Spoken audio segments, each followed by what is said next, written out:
ನಮಸ್ತೆ ಮಿತ್ರರೇ, ಇವತ್ತೊಂದು ಆರೋಗ್ಯದಾಯಕವಾದ ಮೆಂತೆ ಕಾಳನ್ನು ಮೊಳಕೆ ಬರಿಸಿ ಮಾಡಿದಂತಹ ಒಂದು ಸುಕ್ಕವನ್ನು ಮಾಡ್ತಿದ್ದೇನೆ. ಇದು ನಮ್ಮ ಕರಾವಳಿ ಶೈಲಿದಲ್ಲ, ಇದು ಕೇರಳ ಶೈಲಿದು. ಅಂದರೆ ಕೊಚ್ಚಿಯಲ್ಲಿ ನಾವು ಹಿಂದೆ ಇರುವಾಗ ನಮ್ಮ ನೇಬರ್ ಅಂದರೆ ನಮ್ಮ ಹಸ್ಬೆಂಡ್ನ ಕಲೀಗೊಬ್ಬರು ಈ ಒಂದು ಸುಕ್ಕವನ್ನು ಹೆಚ್ಚಾಗಿ ಮಾಡ್ತಿದ್ದರು. ಬಹಳ ರುಚಿಕರವಾಗಿ ಬರ್ತದೆ.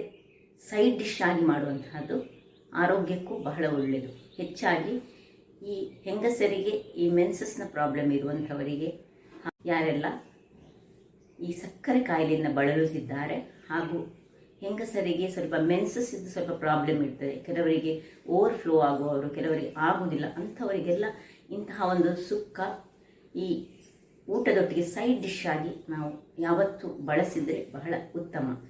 ಅದರ ಕಹಿಯನ್ನು ತೆಗಿಲಿಕ್ಕೋಸ್ಕರ ಅದರೊಟ್ಟಿಗೆ ನಾನು ಮೊಳಕೆ ಬರಿಸಿದ ಹೆಸರನ್ನು ಹಾಕಿದ್ದೇನೆ. ಅದರ ಕಾಂಬಿನೇಷನ್ ಬಹಳ ಚೆನ್ನಾಗಿ ಬರ್ತದೆ. ಹಾಗಿರುವಾಗ ಈ ಒಂದು ಆರೋಗ್ಯದಾಯಕವಾದ ಮೆಂತೆ ಕಾಳು ಹಾಗೂ ಹೆಸರನ್ನು ಹಾಕಿ ಮಾಡಿದ ಈ ಸುಕ್ಕವನ್ನು ನೋಡುವ ಮೊದಲು ಯಾರೆಲ್ಲ ನನ್ನ ಚಾನಲನ್ನು ನೋಡ್ತಿದ್ದೀರಿ, ಯಾರೆಲ್ಲ ಇನ್ನೂ ಸಬ್ಸ್ಕ್ರೈಬ್ ಮಾಡಿಲ್ಲ, ದಯವಿಟ್ಟು ಸಬ್ಸ್ಕ್ರೈಬ್ ಮಾಡಿ ಸಪೋರ್ಟ್ ಮಾಡಿ ಅಂತ ಹೇಳುತ್ತಾ ಬನ್ನಿ ಈ ಒಂದು ಸುಕ್ಕವನ್ನು ಹೇಗೆ ಮಾಡುವುದೆಂದು ನೋಡೋಣ. ಮಿತ್ರರೇ, ಇವತ್ತು ಒಂದು ಆರೋಗ್ಯಭರಿತವಾದ ಸುಕ್ಕವನ್ನು ಮಾಡೋಣ. ಇಲ್ಲಿ ನೋಡಿ, 1 ಲೋಟಗಳಷ್ಟು ಹೆಸರನ್ನು ನಾನು ಮೊಳಕೆ ಬರಿಸಿ ಇಟ್ಟಿದ್ದೇನೆ. ನಿನ್ನೆ ನೆನೆ ಹಾಕಿ ಮತ್ತೆ ರಾತ್ರಿ ಅದನ್ನು ಕಟ್ಟಿಟ್ಟದು. ಹಾಗೆ ಅದರೊಟ್ಟಿಗೆ ಅರ್ಧ ಲೋಟದಷ್ಟು ಮೆಂತೆ, ಇದನ್ನು ಸಹ ಹಾಗೆ ನೆನೆ ಹಾಕಿಟ್ಟು ಮೊಳಕೆ ಬರಿಸಿ. ನೋಡಿ ಹೇಗೆ ಮೊಳಕೆ ಬಂದಿದೆ ನೋಡಿ. ಸೊ ಇದು ಅರ್ಧದಷ್ಟಾದರೆ ಇದು 1 ಇಡೀ, ಹಾಗೆ 1 ಲೋಟ ಅರ್ಧ ಲೋಟ. ಇಲ್ಲಿ 1 ಇಡೀ ತೆಂಗಿನಕಾಯಿದು ಅರ್ಧ ತೆಂಗಿನಕಾಯಿಯನ್ನು ಹೆರ್ದಿಟ್ಟುಕೊಂಡಿದ್ದೇನೆ. 2 ಚಮಚದಷ್ಟು ಮೆಣಸಿನ ಹುಡಿ ಬೇಕು. ಮತ್ತು 4 ಬೆಳ್ಳುಳ್ಳಿ, ಸ್ವಲ್ಪ ಸಾಸಿವೆ, ಕರಿಬೇವಿನ ಸೊಪ್ಪು, ಹಳದಿ ಪುಡಿ. ಮತ್ತು ಇಲ್ಲಿ ನಾನು ಇದು ಕೋಕಮ್ಮನ್ನು ನಾನು ಸ್ವಲ್ಪ ನೀರು ಹಾಕ್ಕೊಂಡು ಇಡ್ತೇನೆ. ಇದರದ್ದು ನೀರು ಬೇಕು ನಮಗೆ, ಕೋಕಮ್ ನೀರು. ನಿಮ್ಮ ಹತ್ರ ಕೋಕಮ್ ಇಲ್ಲದಿದ್ದರೆ ಬಿಂಬುಳಿ ಯೂಸ್ ಮಾಡ್ಬೋದು, ಏನು ಇಲ್ಲದ್ರೆ ಹುಳಿ ಯೂಸ್ ಮಾಡ್ಬೋದು, ಅಥವಾ ಅಮ್ಚೂರ್ ಪೌಡರ್ ಯೂಸ್ ಮಾಡ್ಬೋದು. ಇದೊಂದು ಕೊಚ್ಚಿ ಸ್ಟೈಲಿನ ಇದು ನನ್ನ ಹಸ್ಬೆಂಡ್ ಮುಂಚೆ ಕೊಚ್ಚಿಯಲ್ಲಿರುವಾಗ ನಮ್ಮ ನೇಬರ್ ಒಬ್ಬರು GSP ಅವರು ಮಾಡ್ತಿದ್ದಂತಹ ಇದು ಡಿಶ್ ಭಾರಿ ರುಚಿಯಾಗಿ ಬರ್ತಿತ್ತು ಮತ್ತು ಆರೋಗ್ಯಕ್ಕೆ ಬಹಳ ಒಳ್ಳೆಯದು. ಅದರಿಂದಾಗಿ ಇವತ್ತು ನಾನು ಇದನ್ನು ಆಗಾಗ ಮಾಡ್ತಾ ಇರ್ತೇನೆ. ಇವತ್ತು ನಿಮ್ಮಲ್ಲಿ ಶೇರ್ ಮಾಡ್ತಾ ಇದ್ದೇನೆ. ಈಗ ಮೊದಲಿಗೆ ಈ ಒಂದು ತೆಂಗಿನ ತುರಿಗೆ ನಾವೇನು ಮಾಡಬೇಕು ಹೇಳಿದರೆ, ಈ ಹಳದಿ ಮೆಣಸಿನ ಹುಡಿ ಮತ್ತು ಹಳದಿಯ ಹುಡಿ ಇದನ್ನು ಚೆನ್ನಾಗಿ ಮಿಕ್ಸ್ ಮಾಡಿಕೊಳ್ಬೇಕು. ಇಲ್ಲಿ ಬೇಕಿದ್ರೆ ಚೂರು ಉಪ್ಪಿನ ಪುಡಿಯನ್ನು ಸಹ ನಾವು ಹಾಕ್ಕೊಳ್ಬೋದು.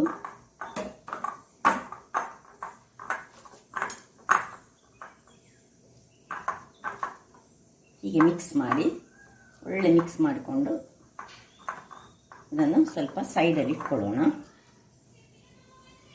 ಇಲ್ಲಿ ಒಂದು ಬಾಣಲೆಯನ್ನು ನಾನು ಇಟ್ಕೊಂಡಿದ್ದೇನೆ.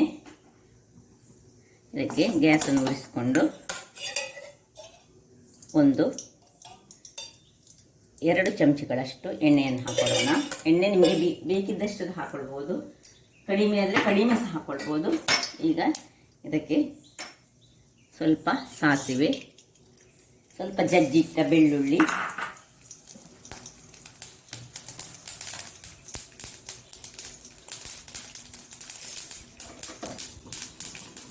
ಕರಿಬೇವಿನ ಸೊಪ್ಪು ಸ್ವಲ್ಪ ಹಾಕೊಳ್ಳೋಣ.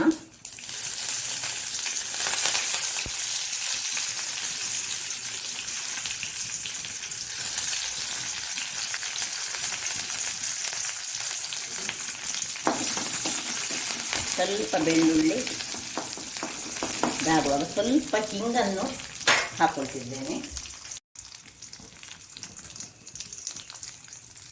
ಹಿಂಗು ಮತ್ತೆ ಬೇಯುವಾಗ ಸಹ ಹಾಕೊಳ್ಬೋದು, ಈಗ ಸಹ ಹಾಕ್ಕೊಳ್ಬೋದು.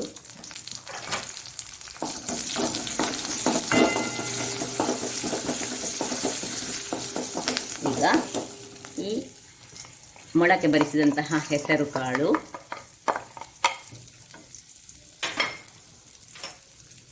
ಮತ್ತು ಮೊಳಕೆ ಬರಿಸಿದಂತಹ ಮೆಂತೆ. ನಿಮಗೆ ಗೊತ್ತಿದ್ದ ಹಾಗೆ ಮೆಂತೆ ಇದು ಈವನ್ ಡಯಾಬಿಟಿಕ್ ಪೇಷಂಟ್ಗಳಿಗೆ ಅಲ್ಲದೆ ಸಹ ನಾವು ಹೆಂಗಸರಿಗೆ ಇದು ಆರೋಗ್ಯಕ್ಕೆ ಬಹಳ ಉತ್ತಮ. ನಾವು ಯಾರಿಗೆ ಸ್ವಲ್ಪ ಪೀರಿಯಡ್ಸ್ಗಳ ಪ್ರಾಬ್ಲಮ್ ಉಂಟು ಅಥವಾ ಈ ಹೆವಿ ಬ್ಲೀಡಿಂಗ್ ಯಾರಿಗೆಲ್ಲ ಆಗ್ತದೆ ಅಂಥವರು ಇಂತಹ ಒಂದು ಪದಾರ್ಥಗಳನ್ನು ಹೀಗೆ ಮಾಡಿಸಿ ತಿನ್ಬೋದು. ಕೆಲವರಿಗೆ ರಾ ತಿನ್ನಲಿಕ್ಕೆ ಖುಷಿ ಆಗೋದಿಲ್ಲ, ಅಂಥವರು ಈ ರೀತಿಯಾಗಿ ಮಾಡಿಕೊಂಡು ತಿನ್ಬೋದು. ಹೀಗೆ ಇದರಲ್ಲೇ ಸ್ವಲ್ಪ ತಿರುಗಿಸ್ಬೇಕು. ಇಷ್ಟವರೆಗೆ ನಾನು ಇದಕ್ಕೆ ನೀರೇನು ಹಾಕ್ಕೊಳ್ಳಿಲ್ಲ. ಈಗ ಸ್ವಲ್ಪ ಉಪ್ಪನ್ನು ಹಾಕ್ಕೊಳ್ತಿದ್ದೇನೆ.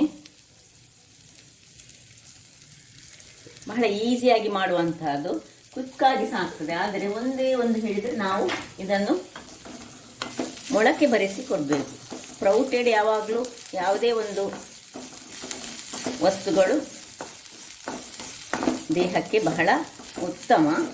ಅದರಲ್ಲಿ ಸಹ ಇವತ್ತು ಮೆಂತೆ ಮತ್ತು ಇದು ಕಹಿ ಖಂಡಿತವಾಗಿ ಸಹ ಬರುವುದಿಲ್ಲ. ಯಾಕೆ ಹೇಳಿದರೆ ಇದನ್ನು ಹೀಗೆ ಎಣ್ಣೆಯಲ್ಲಿ ಸ್ವಲ್ಪ ಹೊತ್ತು ಚೆನ್ನಾಗಿ ಫ್ರೈ ಮಾಡಿಕೊಳ್ಬೇಕು. ನೀವು ಎಣಿಸಿರ್ಬೋದು ಈಗ ಮೆಂತೆ ಇದು ಕಹಿ ಬರುವುದಿಲ್ಲ, ಖಂಡಿತವಾಗಿ ಬರುವುದಿಲ್ಲ. ಇದಕ್ಕೆ ಈ ಗ್ರೀನ್ ಗ್ರಾಮ್ ಉಂಟಲ್ಲ, ಅದು ಅದರ ಕಹಿಯನ್ನು ಎಳೆದುಕೊಂಡು ನಮಗೆ ಪದಾರ್ಥ ಏನು ಸಹ ಕಹಿ ಬರುವುದಿಲ್ಲ. ಅದರೊಟ್ಟಿಗೆ ಈಗ ನಾವು ತೆಂಗಿನ ತುರಿಯನ್ನು ಸೇರಿಸುವಾಗ ಕಹಿ ಎಲ್ಲ ಮಾಯ ಆಗ್ತದೆ. ಇಷ್ಟ ಆಗುವಾಗ ನೋಡಿ ನಮ್ಮದು ಕೋಕಮ್ ಇರದಿದ್ರೆ ಈ ಕೇರಳ ಸೈಡಲ್ಲಿ ಸಿರುವ ಕಾಚಂಪುಳಿ ಅಂತ ಒಂದು ಹೇಳ್ತಾರೆ, ಅದು ಸಹ ಹೆಚ್ಚಾಗಿ ಕೊಚ್ಚಿಯವರು ಅದನ್ನು ಯೂಸ್ ಮಾಡೋದು. ಕಾಚಂಪುಳಿ ಸಹ ಇದ್ದರೆ ಒಳ್ಳೆಯದು. ಕೇರಳನ ಸೈಡ್ನಲ್ಲಿ ತುಂಬ ಅದನ್ನು ಯೂಸ್ ಮಾಡ್ತಾರೆ. ಈಗ ನೋಡಿ ಇದು ಕಲ್ಲರ್ ಹೇಗೆ ಬಂತು ನೋಡಿ, ಈ ರೀತಿ ಕೋಕಮ್ನ ಕಲ್ಲರ್ ಬರಬೇಕು. ಅಥವಾ ನಿಮ್ಮ ಹತ್ರ ಬಿಂಬುಳಿ ಇದ್ದರೆ ಬಿಂಬುಳಿ ಹಾಕ್ಕೊಳ್ಬೋದು. ಇದು ಹುಳಿಗೋಸ್ಕರ ನಾವು ಹಾಕೊಳ್ಳೋದು ಇದನ್ನು.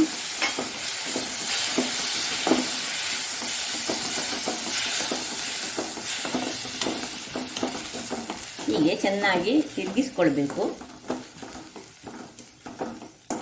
ಇನ್ನು ಸ್ವಲ್ಪ ನೀರನ್ನು ಹೀಗೆ ಚಿಮ್ಮಿಸಿಕೊಂಡು ನಾವು ಇದನ್ನು ಸಣ್ಣ ಉರಿಯಲ್ಲಿ ಇದನ್ನು ಬೇಯಲಿಕ್ಕೆ ಮುಚ್ಚಳವನ್ನು ಮುಚ್ಚಿಕೊಂಡು ಬಿಡೋಣ. ವೀಕ್ಷಕರೇ, 2 ನಿಮಿಷಗಳ ಬಳಿಕ ನೋಡಿ ಹೇಗೆ ಸಣ್ಣ ಉರಿಯಲ್ಲೇ ಉಂಟು. ಈಗ ಈ ಹೊತ್ತಿನಲ್ಲಿ ಇಲ್ಲಿ ನೋಡಿ ನಾವು ಮಿಕ್ಸ್ ಮಾಡಿಕೊಂಡಂತಹ ಹೇಗೆ ಉಂಟು ನೋಡಿ, ಒಳ್ಳೆ ಮಿಕ್ಸ್ ಮಾಡಿಕೊಳ್ಬೇಕು ಇದನ್ನು. ಇದು ಸ್ವಲ್ಪ ನಮ್ಮದು ಕರಾವಳಿಯ ಈ ಪದೇಂಗಿ ಸುಕ್ಕದ ಹಾಗೆ, ಬಟ್ ಇದರಲ್ಲಿ ಖಾಲಿ ಪದೇಂಗಿ ಅಲ್ಲದೆ ಅಂದರೆ ಹೆಸರು ಅಲ್ಲದೆ ಮೊಳಕೆ ಬರಿಸಿದ ಮೆಂತೆ ಕಾಳು ತೆಗೆದು ಆರೋಗ್ಯಕ್ಕೆ ಬಹಳ ಚೆನ್ನಾಗಿ ಆಗ್ತದೆ. ಯಾಕೆ ಹೇಳಿದರೆ ಯಾರಿಗೆಲ್ಲ ಸ್ವಲ್ಪ ಈ ಸಕ್ಕರೆ ಕಾಯಿಲೆ ಉಂಟು ಅಂಥವರಿಗೆ ಇದು ಹೇಳಿ ಮಾಡಿಸಿದಂಥದ್ದು. ಅಲ್ಲದೆ ಹೆಂಗಸರಿಗೆ ಈ ಪೀರಿಯಡ್ಸ್ ಪ್ರಾಬ್ಲಮ್ ಇದ್ದವರಿಗಂತೂ ಇಂತಹ ಒಂದು ಸುಕ್ಕವನ್ನು ವಾರದಲ್ಲಿ 1 ಸರ್ತಿ ಮಾಡಿ ತಿಂದರೆ ಬಹಳ ಒಳ್ಳೆಯದು ಆಗ್ತಾ ಬಂತು. ಹೀಗೆ ಸ್ವಲ್ಪ ಇದರಲ್ಲೇ ಇದು ಮಾಡಿ ಸ್ವಲ್ಪ ಹೊತ್ತು ಇನ್ನು ಸಣ್ಣ ಉರಿ ಮಾತ್ರ ಸ್ವಲ್ಪ ಸಣ್ಣದಲ್ಲಿರಬೇಕು. ನಿಮ್ಮದು ಇಲ್ಲಿ ಡ್ರೈ ಅಂತ ಕಂಡ್ರೆ ಮೊದಲೇ ಆಗ ಸ್ವಲ್ಪ ನೀವು ನೀರನ್ನು ಚಿಮ್ಮಿಸ್ಕೊಳ್ಬಹುದು ಬೇಯಲಿಕ್ಕೆ. ಅದು ಈಗ 1-2 ನಿಮಿಷ ಹಾಗೆ ಇಟ್ಕೊಳ್ಳೋಣ. ಬೇಕಾದ್ರೆ 1-2 ನಿಮಿಷದ ಬಳಿಕ ನೋಡಿ ಎಲ್ಲ ನೀರಿದ್ದದೆಲ್ಲ ಡ್ರೈ ಆಗಿದೆ ನೋಡಿ. ಈಗ ಬಂದಿದೆ, ಆಫ್ ಮಾಡ್ಕೊಳ್ತಿದ್ದೇನೆ. ಇದನ್ನು ಊಟ ಮಾಡಲಿಕ್ಕೆ ನನ್ನದು ಇಲ್ಲಿ ಗಂಜಿ ಸಹ ರೆಡಿ ಆಗ್ತಾ ಉಂಟು ಕುಕ್ಕರಲ್ಲಿ. ಇದನ್ನು ತಿನ್ನಲಿಕ್ಕೆ ಗಂಜಿ ಒಟ್ಟಿಗೆ ಸಹ ಬಹಳಷ್ಟು ಒಳ್ಳೆ ಆಗ್ತದೆ. ಅಥವಾ ಒಂದು ಸಾರಿದ್ದು ಅದರೊಟ್ಟಿಗೆ ಒಂದು ಸೈಡ್ ಡಿಶ್ ಆಗಿ ಇದನ್ನು ನಾವು ಯೂಸ್ ಮಾಡಬಹುದು. ನೋಡ ಹೀಗೆ ಬಂದಿದೆ ನೋಡಿ. ತಿನ್ನಲಿಕ್ಕೆ ಸಹ ಅಷ್ಟೇ ರುಚಿಕರವಾಗಿರ್ತದೆ. ತುಂಬ ಬೇಯಿಸ್ಲಿಕ್ಕೆ ಹೋಗಬಾರ್ದು. ಹೆಸರು ಕಾಳನ್ನು ಸಹ ಮೆಂತೆ ಕಾಳನ್ನು ಸಹ ಅದು ಸಾಧಾರಣ ಅರ್ಧದಲ್ಲಿ ಮುಕ್ಕಾಲರಷ್ಟು ಬೇಯಬೇಕು. ತುಂಬ ಬೇಯಿದರೆ ಅಷ್ಟೊಂದು ಒಳ್ಳೆಯದಾಗುವುದಿಲ್ಲ.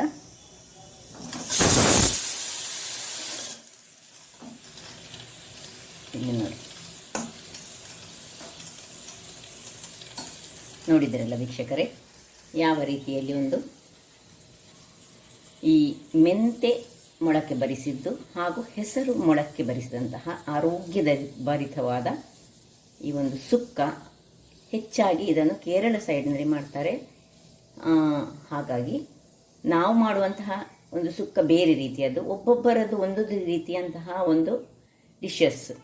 ಹಾಗಿರುವಾಗ ಈ ಆರೋಗ್ಯದಾಯಕವಾದ ಸುಕ್ಕವನ್ನು ನೀವು ನಿಮ್ಮ ಮನೆಗಳಲ್ಲಿ ಮಾಡಿ ನಿಮ್ಮ ಆರೋಗ್ಯವನ್ನು ಹೆಚ್ಚಿಸಿಕೊಳ್ಳಿ ಎಂದು ಹೇಳುತ್ತಾ, ಯಾರೆಲ್ಲ ನನ್ನ ಚಾನಲನ್ನು ನೋಡ್ತಿದ್ದೀರಿ, ಯಾರೆಲ್ಲ ಇನ್ನೂ ಸಬ್ಸ್ಕ್ರೈಬ್ ಮಾಡಿಲ್ಲ ದಯವಿಟ್ಟು ಸಬ್ಸ್ಕ್ರೈಬ್ ಮಾಡಿ ಸಪೋರ್ಟ್ ಮಾಡಿ ಅಂತ ಹೇಳುತ್ತಾ ಇಲ್ಲಿಗೆ ನನ್ನ ಈ ವಿಡಿಯೋವನ್ನು ಮುಗಿಸ್ತಿದ್ದೇನೆ.